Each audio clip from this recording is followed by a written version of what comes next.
Assalomu alaykum. Hurmatli foydalanuvchilar. Bizni platformamizdan foydalanayotganda qisqa tushunchalarni aytib o'taman. Bizda asosiy 3 ta tugma mavjud.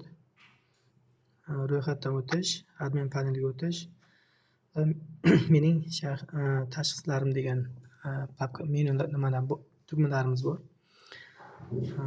Birinchi ro'yxatdan o'tishni ko'rsatib ketaman. Bunda o'zini shaxsiy viloyatini tanlaydi. Masalan, Surxondaryo viloyati bo'lsa, ixtiyoriy tuman yozadi. Denov tuman. Familiyasini yozadi. Masalan,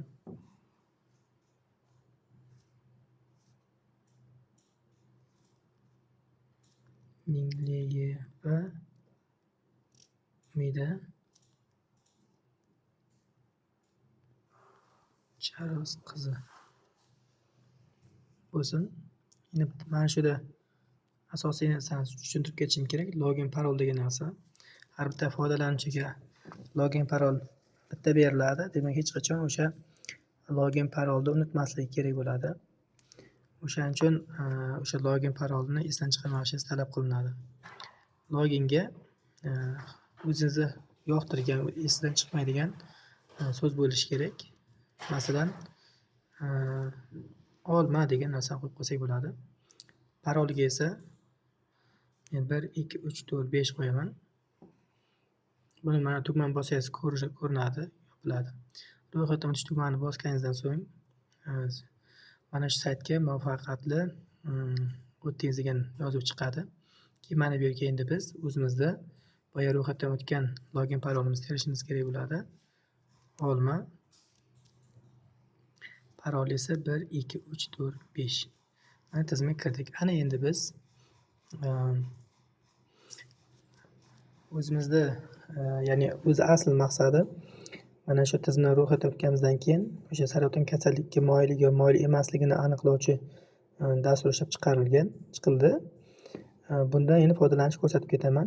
Tepadagi masalan sizni umumiy xavfsizlik va doimsizlik kuzatiladimi degan savolga siz javob berishingiz kerak. Uncha mana tanlang degan tugmani bosadigan bo'lsangiz, yo'q, yengil kuchli degan nimasi bor. Masalan, yo'q desa yo'q. Xuddi shuni tabi ikkinchi savol ham xuddi shuni amalga oshiriladi. Ya'ni sizda kasallik qachondan beri rivojlangan degan savolga javob berishingiz kerak. Bor bo'lsa bor, yo'q bo'lsa yo'q. Men ixtiyoriy hammasiga yo'q deb ketaman.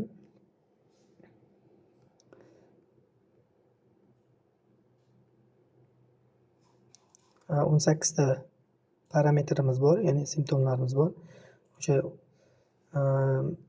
kasallikka chalingan yoki chalinmagan bemorlarni o'sha 13 ta sinf asosida kasallikni erta aniqlab beradi.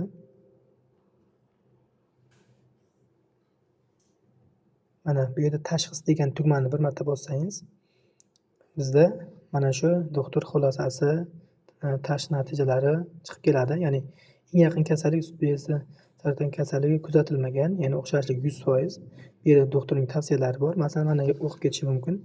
Tahlil natijalari bo'yicha sog'lom holatda ekan, ya'ni so'rovnoma va simptomlar tahlil natijalariga ko'ra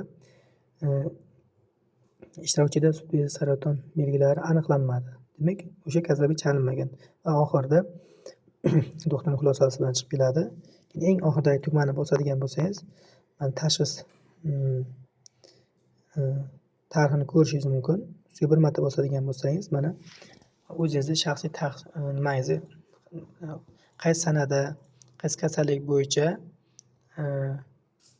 nima olishingiz mumkin. Ya'ni natijani olishingiz mumkin. Chiqish tugmani burchakda bossangiz chiqib ham ketadi. E'tiboringiz uchun rahmat.